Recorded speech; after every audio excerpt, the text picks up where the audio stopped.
नमस्कार। आज हम एक बहुत ही खूबसूरत कला यात्रा पर निकल रहे हैं। नमस्कार। हाँ, आज बात करेंगे पहाड़ी चित्रकला शैलियों की। बिल्कुल। वो शैलियाँ जो पश्चिमी हिमालय की वादियों में पनपी। हमारे पास एक दस्तावेज है lifa105.pdf, जिसके कुछ हिस्सों पर हम आज गहराई से बात करेंगे। सही। पहाड़ी नाम से ही जाहिर है पहाड़ों से जुड़ी हुई कला। हाँ, हम बात कर रहे हैं 17वीं से 19वीं सदी के बीच की। बसोहली, गुलेर, कांगड़ा, कुल्लू, चंबा और भी कई पहाड़ी रियासतें थीं जो कला के अहम केंद्र बनी। और इन शैलियों का एक पूरा सफर है ना? कहीं एकदम छटक दमदार रंग दिखते हैं तो कहीं मतलब बहुत ही बारीक, बहुत काव्यात्मक चित्रण। बिल्कुल, पसौहली की उस बोल्डनेस से शुरू होकर गुलेर के रास्ते होते हुए कांगड़ा की उस नज़ाकत तक पहुंचना कमाल का विकास है। तो आज हम इसी सफर को, इसके मुख्य पड़ावों को और इनकी खासियतों को समझने की कोशिश करेंगे। तो शुरुआत कहाँ से करें? सबसे पुरानी कड़ी कौन सी मानी जाती है इसमें? देखिए, आमतौर पर माना जाता है कि बसोहली शैली वो सबसे शुरुआती और प्रभावशाली उदाहरणों में से है। बसोहली। हाँ, हाँ। यहाँ 17वीं सदी के आखिर में राजा किरपाल पाल थे, 1678 से 1695 तक। या उनके जमाने में एक बहुत ही, कह सकते हैं, नाटकीय शैली विकसित हुई। नाटकीय मतलब ऐसा क्या था उसमें जो उसे इतना अलग बनाता था? एक तो रंगों का इस्तेमाल, बहुत ही बोल्ड कलर्स, हाँ। प्राथमिक रंग, खासकर वो तेज वाला पीला और लाल, हाँ। वो बैकग्राउंड में क्षितिज पर खूब इस्तेमाल होता था। अच्छा। और आकृतियां थोड़ी कोणीय होती थीं। उनमें एक अलग तरह की ऊर्जा दिखती थी। जो पेड़ पौधे बनते थे वो भी बहुत स्टाइलिश थे, सजावटी, यथार्थवादी नहीं। मैंने एक बहुत ही अनोखी चीज पढ़ी है इसके बारे में कि गहनों को दिखाने के लिए किसी कीड़े के पंखों का इस्तेमाल होता था। क्या ये सच है? हाँ, ये बिल्कुल सच है। और ये बसोहली की एक बहुत बड़ी पहचान है। वो पन्ने जैसा गहरा हरा रंग लाने के लिए ना, हाँ। चित्रकार भृंग मतलब बीटल, कीड़े के पंखों के छोटे छोटे चमकदार हरे टुकड़े पेंटिंग पर चिपकाते थे। सच में? हाँ। Beetle wings. हाँ। कमाल है। हाँ, सोचिए कितनी बारीकी से काम होता था और कैसा अनोखा असर आता होगा। और एक और चीज, मोतियों जैसे गहनों को उभार देने के लिए वो सफेद रंग की मोटी परत लगाते थे। गजब की तकनीक। अच्छा, और इन चित्रों में विषय क्या होते थे? क्या बनाते थे कलाकार? सबसे ज्यादा जो विषय पॉपुलर हुआ वो था भानुदत्त की रसमंजरी। रसमंजरी। ये प्रेम से जुड़ा है शायद। हाँ, ये असल में नायक नायिकाओं के अलग अलग स्वभाव और उनकी प्रेम की अवस्थाओं पर लिखा गया काव्य ग्रंथ है। देवीदास नाम के एक कलाकार थे। उन्होंने 1694-95 में राजा किरपाल पाल के लिए इसकी पूरी एक सीरीज बनाई थी। अच्छा। इसके अलावा भागवत पुराण मतलब कृष्ण लीला से जुड़े किस्से और रागमाला, संगीत के रागों पर आधारित तस्वीरें, ये भी काफी बनते थे। तो ज्यादातर विषय धार्मिक या काव्यात्मक ही रहे? हाँ, मुख्य रूप से तो वही थे, लेकिन ऐसा नहीं है कि सिर्फ वही बने। स्थानीय राजाओं के, उनके दरबारियों के या साधुओं के चित्र भी मिलते हैं। और धीरे धीरे ये बसोहली वाली शैली आसपास की रियासतों में भी फैली, जैसे चंबा और कुल्लू। वहां इसके थोड़े बदले हुए लोकल रूप विकसित हुए, जिन्हें हम बसोहली कलम की शाखाएं कह सकते हैं। इसी दौर की एक बहुत मशहूर श्रृंखला है शांगरी रामायण। वो कुल्लू से जुड़ी है ना? बिल्कुल। शांगरी रामायण ये कुल्लू राज परिवार की ही एक शाखा थी, शांगरी में उनके संरक्षण में बनी। इस पर बसोहली का असर तो है, साफ दिखता है, लेकिन इसकी अपनी कुछ खासियतें भी हैं। जैसे एक बड़ा दिलचस्प चित्र है उसमें, राम और लक्ष्मण ऋषि विश्वामित्र के साथ जंगल जा रहे हैं राक्षसों का वध करने। हाँ। उसमें कलाकार ने जंगल का माहौल दिखाने के लिए क्या किया है, पेड़ों के पीछे से जानवर झांक रहे हैं, भेड़िया, बाढ़, लेकिन पूरे नहीं दिख रहे हैं। अच्छा, सिर्फ थोड़ा सा हिस्सा? हाँ, बस थोड़ा सा। इससे एक रहस्य सा बनता है, एक स्पैनिंग, लगता है कि जंगल खतरों से भरा है। ये चीज राजकुमारों के साहस को और उभार देती है। ये तो बहुत सोचा समझा तरीका है। हाँ, और कुछ लोग तो ये भी अंदाजा लगाते हैं कि शायद वो जानवर भेष बदले हुए राक्षस ही हों। तो ये जो चित्रण का तरीका है ना, ये बसोहली की सीधी सपाट शैली से थोड़ा हटके है, थोड़ा ज्यादा चालाक। वाकई कमाल है कि कलाकार कैसे छोटी छोटी डिटेल्स से कहानी में इतनी गहराई भर देते हैं। लेकिन आपने कहा कि बसोहली शैली फैली, पर क्या ये हमेशा वैसी ही दमदार और चटकीली बनी रही या इसमें भी बदलाव आया? नहीं, बदलाव तो आया, बिल्कुल आया। करीब करीब 1730-40 के आसपास की बात है। बसोहली की इस बोल्ड शैली से हटकर एक ज्यादा नरम, ज्यादा सधी हुई, रिफाइंड शैली उभरने लगी। और ये बदलाव सबसे पहले कहाँ दिखा? ये सबसे पहले देखने को मिला गुलेर रियासत में। गुलेर। हाँ, और यहाँ पर कला इतिहासकार प्रोफेसर BN गोस्वामी की जो थियरी है वो बहुत महत्वपूर्ण हो जाती है। हाँ, उन्होंने कलाकार परिवारों पर जोर दिया है ना, बजाय कि सिर्फ इलाकों पर। बिल्कुल सही। प्रोफेसर गोस्वामी का मानना है कि पहाड़ी शैली के इस पूरे विकास को समझने के लिए, मतलब बसोहली की उस ऊर्जा से लेकर कांगड़ा की उस नज़ाकत तक, हमें किसी एक इलाके पर नहीं बल्कि कलाकार परिवारों पर ध्यान देना चाहिए। अच्छा। उनका तर्क है कि पंडित सेऊ नाम का एक कलाकार थे और उनके 2 बहुत प्रतिभाशाली बेटे, मानक, जिन्हें मानकू भी कहते हैं, और नैनसुख। इन पिता पुत्रों ने ही इस शैली को बदलने में सबसे बड़ी भूमिका निभाई। तो गुलेर में जो नई शैली आई, उसका श्रेय हम पंडित सेऊ और उनके बेटों को दे सकते हैं? हाँ, काफी हद तक। माना जाता है कि गुलेर के राजा थे गोवर्धन चंद, 1744 से 1773 तक। उनके संरक्षण में इन कलाकारों ने इस नई शैली की नींव रखी। और ये शैली कैसी थी? बसौली से कितनी अलग? काफी अलग। बसौली की बोल्डनेस की जगह इसमें एक नफासत थी, एक ठहराव था। रेखाएं ज्यादा बारीक हो गईं, ज्यादा लयदार। रंग भी उतने चटक नहीं रहे, थोड़े मुलायम हो गए। मतलब एक तरह की नजाकत और सुकून था इस शैली में। तो इसमें मानक और नैनसुख दोनों भाइयों का योगदान रहा? हाँ, लगता है शुरुआत मानक ने की। उनकी एक गीता गोविंद श्रृंखला है 1730 की। उसमें बसौली के कुछ निशान अभी भी दिखते हैं, जैसे वो भ्रंग के पंखों का इस्तेमाल। हाँ, वो बीटल विंग्स वाला। हाँ, वो उसमें भी है, लेकिन रेखाओं में नरमी आनी शुरू हो गई थी। पर इस नई शैली को असल पहचान और उड़ान दी वो थे नैनसुख। नैनसुख, इनका नाम तो बहुत सुना है पहाड़ी पेंटिंग के संदर्भ में। हाँ, बहुत बड़ा नाम है। लेकिन नैनसुख गुलेर में नहीं रहे। वो गुलेर छोड़कर पास की ही एक छोटी रियासत थी जसरोटा, वहां चले गए। अच्छा, जसरोटा। हाँ, और वहां उन्हें राजा बलवंत सिंह जैसा एक बहुत ही पारखी संरक्षक मिला।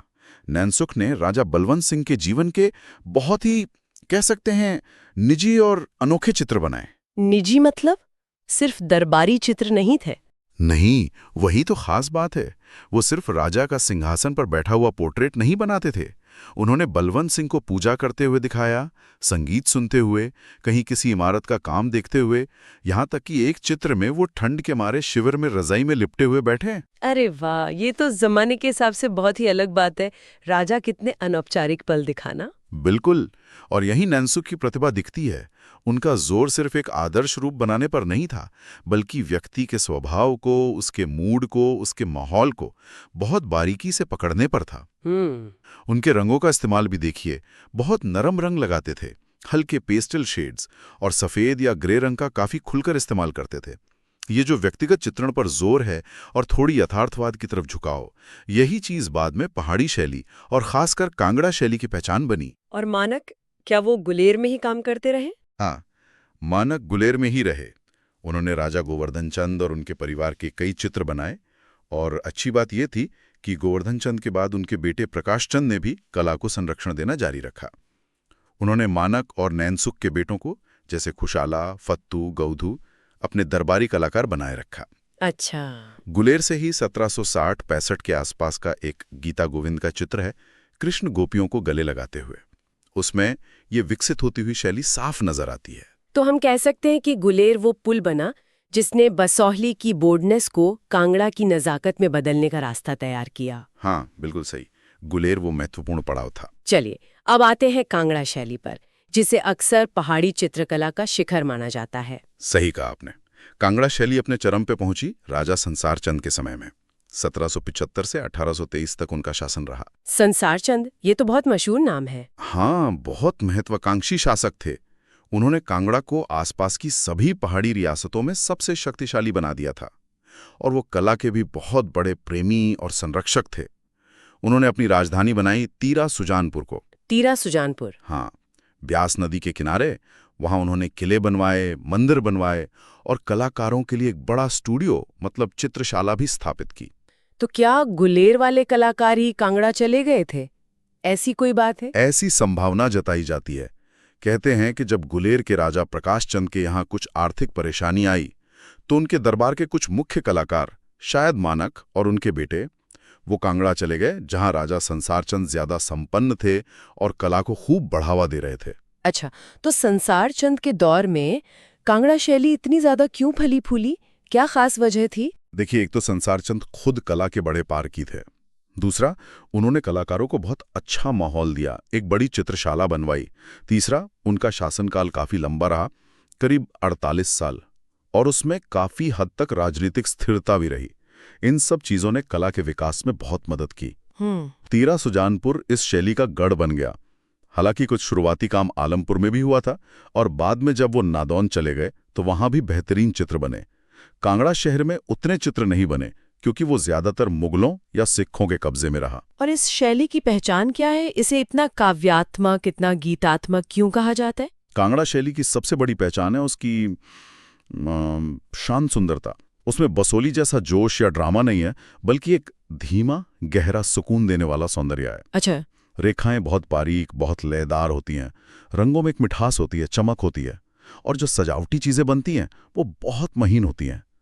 लेकिन शायद सबसे खास पहचान है स्त्रियों के चेहरे बनाने का तरीका। हाँ, वो मैंने भी नोटिस किया है चित्रों में, कुछ खास है उसमें। हाँ, उसमें माथा और नाक लगभग एक सीधी रेखा में आते हैं, आंखें बड़ी, बादाम जैसी और बहुत भावपूर्ण होती हैं। ये खास तरह का चेहरा 1790 के दशक के आसपास पूरी तरह विकसित हो गया था और कांगड़ा शैली की पहचान बन गया। कमाल है। और विषय क्या थे? क्या यहाँ भी वही भागवत पुराण और रसम मंजरी ही चलते रहे? हाँ, वो तो थे ही। भागवत पुराण, जिसमें कृष्ण की पूरी जीवन लीला है, वो बहुत लोकप्रिय था, और जयदेव की गीता गोविंद, जिसमें राधा कृष्ण के प्रेम का अद्भुत वर्णन है, वो भी कलाकारों का पसंदीदा विषय रहा। इनके अलावा नल दमयंती की प्रेम कहानी, बिहारी सतसई के दोहे, उन पर भी चित्र बने, रागमाला श्रृंखला भी बनी, और एक और दिलचस्प चीज थी 12 मासा। 12 मासा? ये क्या होता है? 12 मासा मतलब साल के 12 महीने। इसमें कविताओं के आधार पर हर महीने के मौसम का और उस मौसम में प्रेमी प्रेमिका की क्या भावनाएं होती हैं, वो क्या करते हैं, उसका चित्रण होता था। अच्छा, जैसे पेड़ों पर पके आम लटक रहे होंगे, इस तरह से। केशवदास की किताब है कवि प्रिया, उसका 10वां अध्याय 12 मासा पर ही है, और ज्यादातर चित्र उसी पर आधारित है। ये तो बहुत ही काव्यात्मक विषय है सारे। क्या संसार चंद के अपने जीवन या दरबार के चित्र भी बने? हाँ, बहुत बने। संसार चंद को अलग अलग मौकों पर चित्रित किया गया। कभी वो नदी किनारे बैठे संगीत सुन रहे हैं, कभी दरबार में नृत्य देख रहे हैं, कभी होली या दशहरा जैसे त्योहार मनाते हुए, कभी घुड़सवारी करते हुए, तीर चलाते हुए, यहाँ तक कि अपनी सेना का अभ्यास देखते हुए भी। अच्छा, तो उनके जीवन का भी एक तरह से रिकॉर्ड रखा गया। बिल्कुल। फत्तू, पुरखू, खुशाला, ये उस दौर के कुछ बड़े कलाकारों के नाम हैं। और सच तो ये है कि संसार चंद के समय में कांगड़ा में शायद किसी भी दूसरी पहाड़ी रियासत से ज्यादा चित्र बने। ये शैली इतनी फैली कि पूरब में गढ़वाल तक और पश्चिम में कश्मीर तक इसका असर पहुंचा। लेकिन फिर इस सुनहरे दौर का अंत कैसे हुआ? कुछ तो हुआ होगा। हाँ, हुआ। लगभग 1805 के आसपास गोरखाओं ने हमला कर दिया और कांगड़ा किले को घेर लिया। ओह! संसार चंद को टीरा सुजानपुर छोड़कर भागना पड़ा। हालांकि बाद में 1809 में महाराजा रणजीत सिंह की मदद से गोरखाओं को खदेड़ा गया, लेकिन वो पहले वाली बात नहीं रही। मतलब धक्का तो लगा ही। स्टूडियो चलता रहा, कलाकार काम करते रहे, लेकिन जो कमाल का काम 1785 से 1805 के बीच हुआ था, वो शायद फिर उस स्तर पर नहीं हो पाया। समझा। कांगड़ा शैली का कोई ऐसा खास उदाहरण जिसे देखकर उसकी विशेषताएं समझ में आए? बहुत सारे हैं। जैसे भागवत पुराण की जो पूरी श्रृंखला बनी, वो अपने आप में एक बहुत बड़ी उपलब्धि है। उसमें आकृतियों को बहुत ही स्वाभाविक ढंग से बनाया गया है, अलग अलग पोज में। जैसे एक मशहूर चित्र है कालिया मर्दन, करीब 1785 का। हाँ, जिसमें कृष्ण यमुना में कालिया नाग के फन पर नाच रहे हैं। वही। और एक और चित्र है जिसमें नंद, यशोदा और बाकी गोकुलवासी कंस के डर से कृष्ण को लेकर वृंदावन जा रहे हैं, बैलगाड़ियों में। हाँ, मैंने वो चित्र देखा है। उसमें लोगों के चेहरे पर वो थकान और बोझ उठाने का जो भाव है, वो बहुत सजीव लगता है। बिल्कुल, यही तो कांगड़ा शैली की खूबी है। कलाकार ने लोगों के हाव भाव, उनके शरीर की मुद्राओं को, जैसे बोझ से झुकी हुई कमर या सिर पर बर्तन संभालने के लिए हाथ कैसे तना हुआ है, इन सब छोटी छोटी चीजों को बड़ी बारीकी से पकड़ा है। और पीछे का जो प्राकृतिक दृश्य है वो भी बहुत सुंदर है। कुछ चित्रों में तो किनारे ऐसे कटे हुए लगते हैं जैसे कोई तस्वीर खींची हो, जिसे फ्लश कट कंपोजिशन कहते हैं। इससे स्वाभाविकता और बढ़ जाती है। आनिया नहीं कह रहे थे, वो अपने आसपास की दुनिया को भी बहुत ध्यान से देख रहे थे। बिल्कुल, यही यथार्थवाद और अवलोकन क्षमता कांगड़ा की बड़ी देन है। और वो नायिकाओं वाले चित्र, अष्टनायिका, उनका भी जिक्र आता अक्सर। हाँ, अष्टनायिका यानी 8 प्रकार की नायिका है।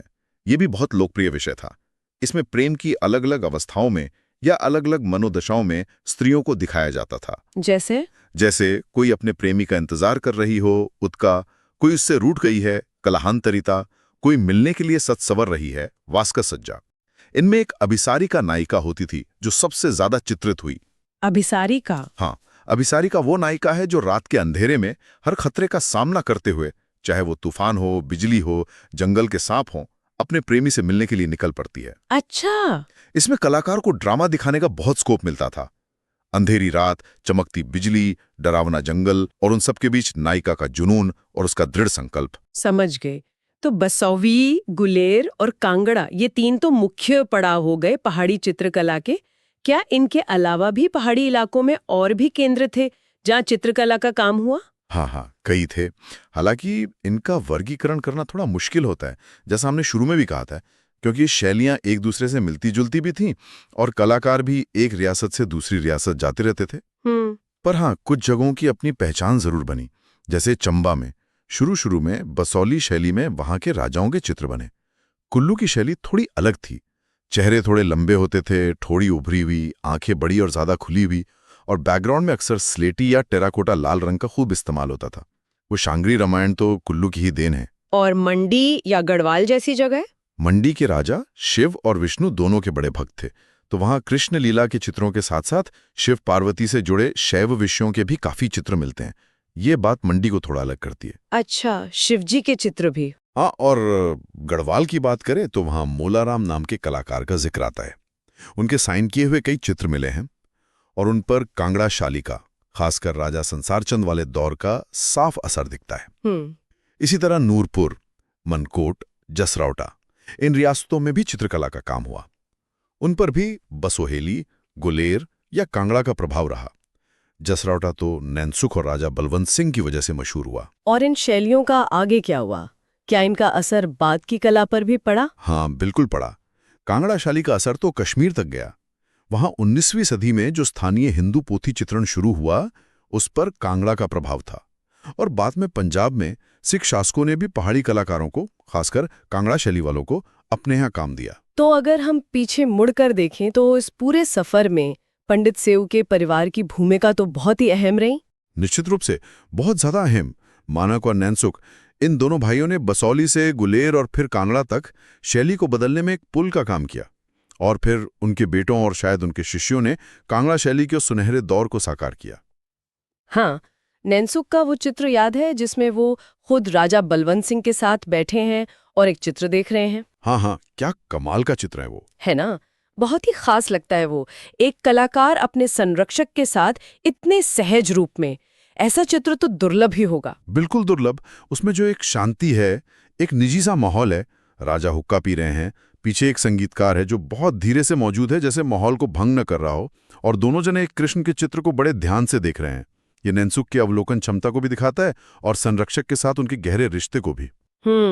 ये सिर्फ एक राजा का औपचारिक चित्र नहीं है, ये एक पल को, एक रिश्ते को कैद करने जैसा है। तो हमने देखा कि कैसे पहाड़ी चित्रकला बसोहली की उस ऊर्जावान, थोड़ी तीखी शुरुआत से चलकर गुलेर की नजाकत से गुजरती हुई कांगड़ा की काव्यात्मक ऊंचाइयों तक पहुंची। हाँ, एक अद्भुत यात्रा रही है ये।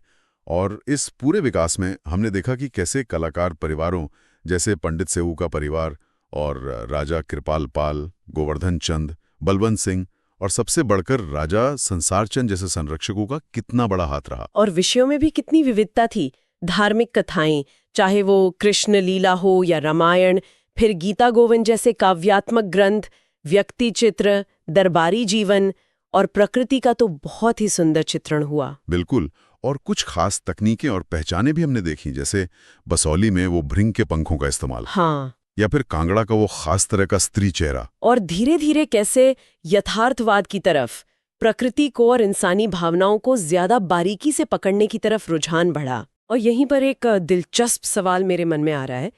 ये जो बाद की शैलियों में, खासकर कांगड़ा में, यथार्थवाद पर इतना जोर बढ़ा, प्रकृति का इतना सूक्ष्म चित्रण, मानवीय भावनाओं की इतनी गहरी पकड़, हाँ, क्या ये उस दौर के कलाकारों या उनके संरक्षकों के दुनिया को देखने के नजरिए में किसी बदलाव का संकेत देता है?